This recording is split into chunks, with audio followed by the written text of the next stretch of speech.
Hi friends, welcome to cine family two. TV serial actress Kavyasri ప్రస్తుతం ప్రముఖ star మా ఛానల్లో ప్రసారమవుతున్న చెన్నీ సీరియల్లో హీరోయిన్ కావేరి క్యారెక్టర్లో చాలా అద్భుతంగా నటిస్తూ తనకంటూ ప్రత్యేకమైన గుర్తింపును సంపాదించుకుంది.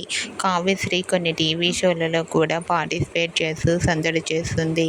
కావ్య అప్డేట్స్ బయటకు రాగానే బాగా వైరల్ అవుతుంటాయి. అయితే రీసెంట్గా చెన్నీ సీరియల్ హీరోయిన్ కావ్యశ్రీ తన రియల్ లైఫ్ లేటెస్ట్ ఫొటోస్ను తన ఇన్స్టాలో షేర్ చేసింది. ఆ ఫొటోస్లో కావ్యశ్రీ చాలా అందంగా కుందనపు బొమ్మలా ముద్దుగా అందంగా కనిపించింది. ఆ ఫొటోస్ చూసిన వారంతా బ్యూటిఫుల్ అండ్ లవ్లీ ఏంజల్ అంటూ కామెంట్ చేస్తున్నారు. మీకు కూడా చెన్నీ serial heroine Kavyasri real life latest photos మీకు నచ్చినట్లయితే మీ అభిప్రాయాన్ని మీ కామెంట్ రూపంలో తెలియజేస్తూ లైక్ చేయండి, షేర్ చేయండి. మరిన్ని ఇంట్రెస్టింగ్ అండ్ లేటెస్ట్ అప్డేట్స్ కోసం మా సినీ ఫ్యామిలీ 2 ఛానల్ని సబ్స్క్రైబ్ చేసుకోండి.